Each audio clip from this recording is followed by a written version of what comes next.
আসসালামু আলাইকুম আপু। আমার প্রেমটা হচ্ছে স্কুল লাইফ থেকেই। আমার জীবনের প্রথম প্রেম আমার স্কুল লাইফ থেকেই শুরু হয়। দুজনেই দুজনকে অনেক ভালোবেসেছিলাম। দুজনেই একই ক্লাসে পড়তাম। মেয়েটার নাম ছিল রিয়ামণি। আমার নাম মেহেদি। আমরা দুজন দুজনকে অনেক অনেক বেশি ভালোবাসতাম। আমাদের সম্পর্কটা প্রায় 3 বছরের। 3 বছর পর্যন্ত কথা বলেছি।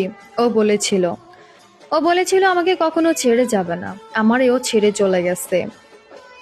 মেয়েটার বাবা মা সবাই জানতো আমারে নিয়ে ও গিয়েছিল তাদের বাড়িতে। অনেক কাহিনী হয়েছিল আপু। ওর শেষ কথা ছিল ফোনে, তুমি ভালো থেকো, আমারে ভুলে যাও, আমি এখন এইসব নিয়ে ভাবতেও চাই না। আমার কিছু বলার নাই এবং আমারও কিছু বলার ছিল না। তখন আমি বলছি আচ্ছা তোমারে আমি ভুলে যাব। আমি ওকে ভুলে যাব বলেছি, কিন্তু ভিতর থেকে কোনোদিনও ভুলতে পারবো না। তুমিও ভালো থেকো, সারা জীবন দোয়া করি, এই বলেই কথা বন্ধ করে দিছি। কিন্তু আমি কখনো ওরে ভুলতে পারি না। আপু প্লিজ বিশ্বাস করো, এখন ওর বিয়ে হয়ে গিয়েছে এবং মেয়েও হয়েছে একটা। কিন্তু আমি আর বিরক্ত করতে চাই না ওরে। কিন্তু আমি ওর উদ্দেশ্যে বলতে চাই, আমি আমার প্রিয় প্রিয়ামণিকে ভালোবেসে যেতে চাই। আমার বাড়ির পাশেই থাকতো, ভালোবাসাটা ছিল অনেক, কোনোদিনও ভুলতে পারবো না।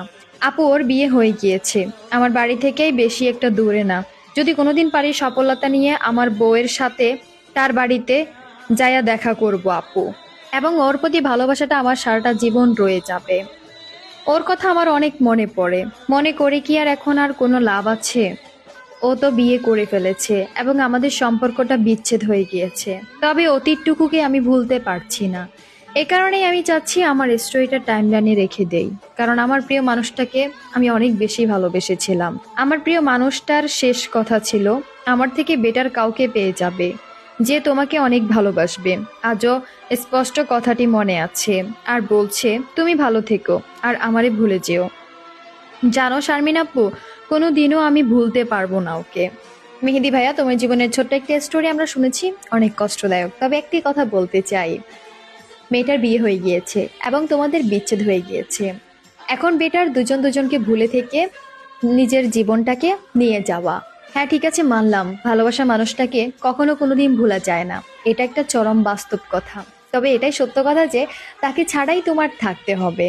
সো ভাইয়া, জীবনে মানুষ আসবে যাবে, তাই বলে এতটা ভেঙে পড়া যাবে না। তাই বলে তাকে না ভুলে তাকে মিস করে নিজের জীবনটাকে ধ্বংস করা যাবে না। সো আমি মনে করবো যে ও যেভাবে নিজের জীবনটাকে শুরু করেছে, তুমিও তোমার জীবনটাকে অনেক সুন্দরভাবে শুরু করো। সো তোমার জন্য দোয়া এবং ভালোবাসা আমাদের পক্ষ থেকে অলওয়েজ থাকবে। সো ভালো থাকবে এবং আপনাদের সবাই